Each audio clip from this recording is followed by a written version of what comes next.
द्रौपदी, जिन्हें कृष्णा और पांचाली के नाम से भी जाना जाता है, महाभारत की एक प्रमुख पात्र थीं। वे पांचाल के राजा द्रुपद की पुत्री थीं और पांडवों की पत्नी। द्रौपदी का जीवन अनेक चुनौतियों और कठिनाइयों से भरा था, लेकिन उन्होंने अपने साहस और धैर्य से हर मुश्किल का सामना किया। जन्म और प्रारंभिक जीवन। द्रौपदी का जन्म किसी सामान्य स्त्री की तरह नहीं हुआ था।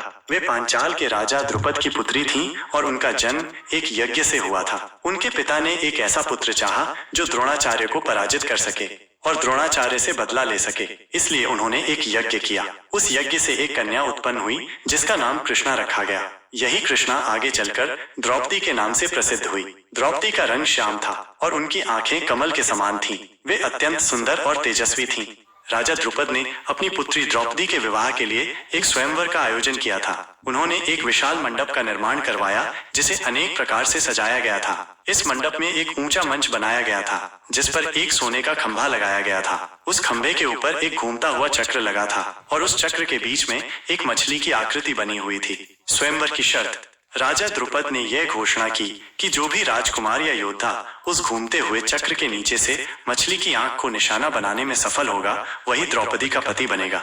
ये कार्य अत्यंत कठिन था क्योंकि चक्र लगातार घूम रहा था और निशाना लगाने के लिए अत्यधिक कुशलता और एकाग्रता की आवश्यकता थी। द्रौपदी के स्वयंवर में अनेक प्रसिद्ध राजा, राजकुमार और योद्धा आए थे। उनमें से कुछ प्रमुख नाम इस प्रकार हैं: दुर्योधन, कौरवों के सबसे बड़े भाई और हस्तिनापुर के राजकुमार; कर्ण, अंग देश के राजा और एक महान योद्धा; शिशुपाल, चेदि देश के राजा; जरासंध, मगध देश के राजा; भीष्म, हस्तिनापुर के पितामह और एक महान योद्धा; द्रोणाचार्य, पांडवों और कौरवों के गुरु और एक महान योद्धा; अर्जुन, पांडवों में से एक और एक महान धनुर्धर; नकुल, सहदेव, युधिष्ठिर, पांडवों में से सबसे बड़े भाई और हस्तिनापुर के युवराज। स्वयंवर में आए अनेक राजाओं और राजकुमारों ने मछली की आंख को निशाना बनाने का प्रयास किया, लेकिन वे सफल नहीं हो सके।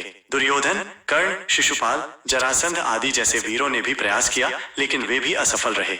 अर्जुन की सफलता। अर्जुन ने मछली की आंख को निशाना बनाने का प्रयास किया। उन्होंने अपनी अद्भुत धनुर्विद्या और एकाग्रता का परिचय देते हुए घूमते हुए चक्र के नीचे से मछली की आंख को भेद दिया। इस प्रकार अर्जुन द्रौपदी के पति बने और उन्हें प्राप्त करने में सफल रहे। जब अर्जुन द्रौपदी स्वयंवर जीतकर उन्हें लेकर अपनी कुटिया में पहुंचे तो उन्होंने अपनी माता कुंती से कहा, देखो माँ, मैं आपके लिए क्या लाया हूँ। उस समय कुंती किसी कार्य में व्यस्त थी और बिना देखे ही उन्होंने उत्तर दिया, जो भी लाए हो उसे पांचों भाई आपस में बांट लो। कुंती ने ये नहीं देखा कि अर्जुन क्या लाए हैं। उन्होंने केवल अपनी परंपरा के अनुसार ये कहा कि जो कुछ भी लाया गया है उसे पांचों भाइयों में बांट दिया जाए। उनकी आज्ञा का पालन करते हुए पांचों पांडवों ने द्रौपदी से विवाह किया और वे पांचों पांडवों की पत्नी बनी। द्रौपदी का पांचों पांडवों की पत्नी बनना एक अनोखी घटना थी जो उस समय के समाज में प्रचलित बहुपति प्रथा का प्रतीक थी। कठिनाइयों से भरा जीवन। द्रौपदी का जीवन कई संकटों से भरा हुआ था। कौरवों और पांडवों के बीच एक द्यूत का आयोजन किया गया था जिसमें युधिष्ठिर ने अपनी सारी संपत्ति, राज्य और यहाँ तक कि अपने भाइयों और खुद को भी दांव पर लगा दिया। दुर्भाग्यवश वे यह द्यूत हार गए। द्रौपदी को दांव पर लगाना। जब युधिष्ठिर के पास कुछ भी नहीं बचा तो उन्होंने द्रौपदी को भी दांव पर लगा दिया। शकुनी के छल के कारण वे द्रौपदी को भी हार गए। दुर्योधन ने अपने भाई दुशासन को आदेश दिया कि वो द्रौपदी को सभा में ले आए। दुशासन ने द्रौपदी को बालों से पकड़कर घसीटते हुए सभा में लाया। द्रौपदी को भरी सभा में अपमानित किया गया। दुर्योधन ने दुशासन से कहा कि वो द्रौपदी के वस्त्र उतार दे। दुशासन ने ऐसा करने की कोशिश की, लेकिन द्रौपदी ने अपनी लाज बचाने के लिए भगवान कृष्ण से प्रार्थना की। द्रौपदी की पुकार सुनकर भगवान कृष्ण ने उनकी लाज बचाई। जैसे ही दुशासन द्रौपदी के वस्त्र उतारने लगा, वैसे ही उनके वस्त्रों का ढेर लग गया। दुशासन जितना ही वस्त्र खींचता, उतने ही नए वस्त्र प्रकट हो जाते। इस प्रकार भगवान कृष्ण ने द्रौपदी की लाज बचाई। द्रौपदी के चीर हरण की घटना ने पांडवों को बहुत क्रोधित किया। उन्होंने कौरवों के साथ युद्ध करने का निर्णय लिया।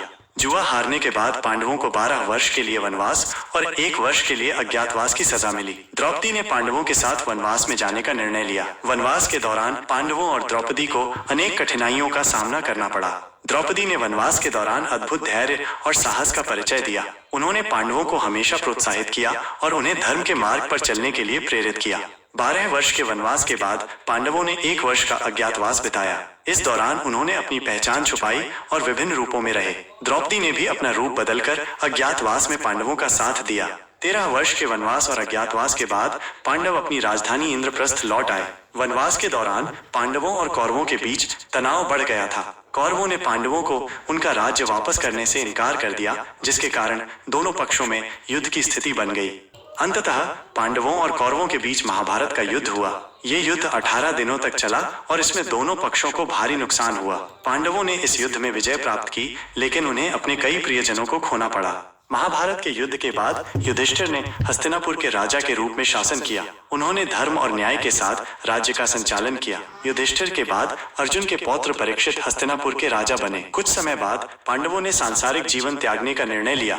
वे द्रौपदी के साथ महाप्रस्थान के लिए हिमालय पर्वत की ओर गए। हिमालय की कठिन यात्रा के दौरान एक एक करके सभी पांडव और द्रौपदी गिरने लगे और उनकी मृत्यु हो गई। द्रौपदी की मृत्यु भी इसी यात्रा में हुई।